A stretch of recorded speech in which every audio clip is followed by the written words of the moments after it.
Hey guys, welcome back to the channel. This is going to be a review of the Kinera Nanna 2.1. This is, of course, a modification of the prior version, the 2.0, and this is a collab with Zias, who is a very large audiophile, very big reviewer on YouTube. Love his videos, love his work, and I certainly love the Kinera Nanna 2.1. You guys can see on the box, first of all, the box is absolutely beautiful. I love the fact, of course, that they incorporate Zios' logo. But the Nanna 2.1 is a very nice unboxing experience, and certainly you would kind of expect that in the price range of just under $1,000. These do retail for $949 on Linsole, but they're using very solid high-end drivers. You've got two Sonian electrostatic drivers, one Sonian BA, and you've got the one dynamic 7mm driver in each side. And again, you have a really classy unboxing experience. I love the little logos on the side of the box. Live only for honor. Where love goes, so do I. And you've got a little pamphlet when you first open the box. It kind of explains all the drivers, little history of the IEM, the lead artist, etc. Everything is really beautiful. Again, a really nice package. You'll see that there is a modular cable this time, so you do have the ability to swap on the 4.4, 2.5, 3.5, and it just comes with a slew of ear tips. And I'm going to get into the ear tips that I prefer for these later because there are some that just really did not work for me and others that actually improved the gaming capabilities. But when you just open these out of the box, you're hit with that faceplate. Zios' logo on one side, a nice little orangish black gold on the right side. Just an absolutely beautiful unboxing experience. And you guys can see that I've laid out three different IEMs on my right. I have the Heydays, I have the EJ07M custom kind of lavas that I have here in the resin shell instead of the metal shell, and I have the Yanyan cannons. And the reason I've laid these out is because they're all less expensive than the Kinera Nanna 2.1, and by quite a lot. And I think that from an audio listening experience, you're getting a great experience on these other sets. I do think, however, that the Kinera Nanna 2.1 is a better listening experience than all three of these sets, but it really becomes a price to performance analysis and ratio that you really have to kind of pinpoint down yourself.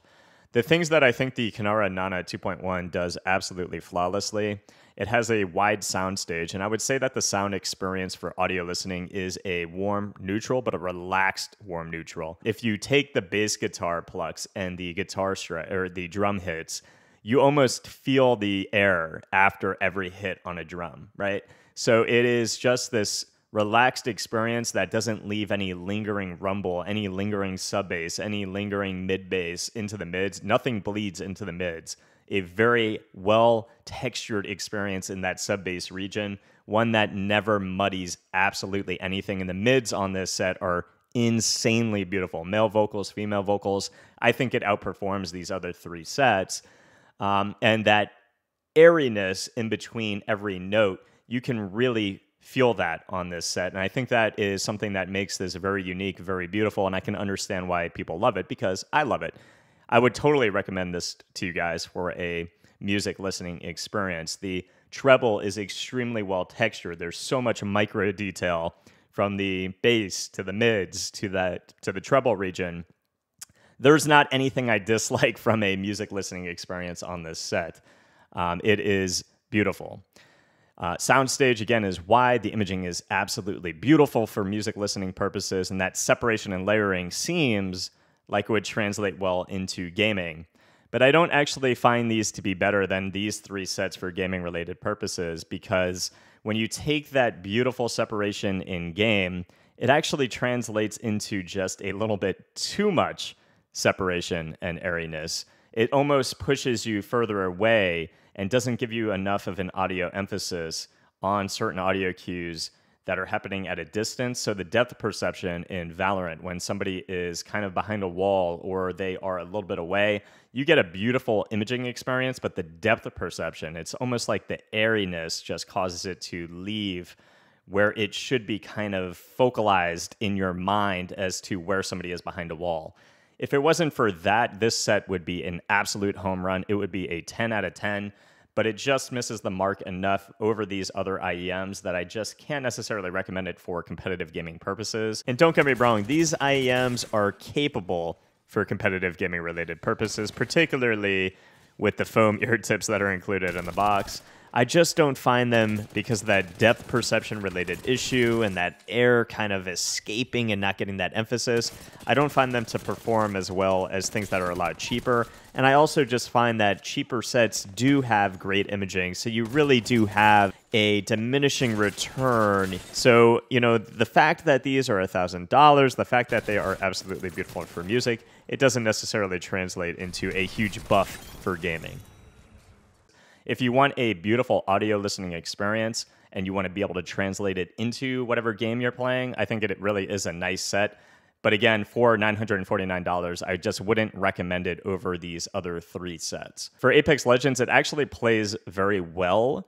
But again, that depth perception, when somebody is above you, when somebody is shooting off at a distance, you get a really nice imaging experience. Again, there's just a little bit too much airiness and you lose that emphasis, that it's just not hitting you exactly where that person is. How many meters, how many yards exactly is that guy that is shooting his gun or performing some audio cue in game? Whereas I get a much better depth perception on something like the Kinera Lavas as well as the Yanyan Cannon. Everything else about this set is absolutely amazing, but there is a few things that I would note. The default cable, I'm not a huge fan of the default cable. I think the default cable is, well, at least my preference would be something more along the lines of what came with the Heyday. It is a modular cable, which is fantastic, and I don't actually get a comfortable fit with the Kinera Nanna 2.1. It is a fish mouth nozzle, and it is wide and somewhat long. It gets a little uncomfortable for me after just an hour or so of use, and that is with all different types of ear tips. I had the best fit and comfort with the Spin Fits, but I had the best competitive gaming experience on the foam ear tips that come with the Nanna, but they're just not comfortable for me. So you can kind of get closer and closer and closer to reaching a top 4 or top 5 spot for me with different ear tips, and I'm going to continue to explore with different ear tips. But for me, because the comfort isn't really there for me, and because that depth perception is just a little bit too open and fades away for me, I think that I would probably lead you guys to looking at something like the Yanyan Cannon. I'm going to have a review of the Yanyan Cannon very soon. These are a very capable, very well-performing competitive gaming IEM. And after the Yanyan Cannon, guys, we will have a lot of budget IEM reviews. There are a lot of IEM reviews coming. That is it for this one, though, guys. A beautiful IEM for music listening experiences. A little bit on the pricey side. Really good internals, though. And if you guys are going to take them into a gaming experience, I do think that you won't be entirely disappointed. But for competitive gaming purposes, there's just too many things that are a lot cheaper that I think perform a lot better for a competitive level. So that is it for this one, guys. I hope it helped. If it did, please leave a sub to the channel, and I'll see you guys in the next review.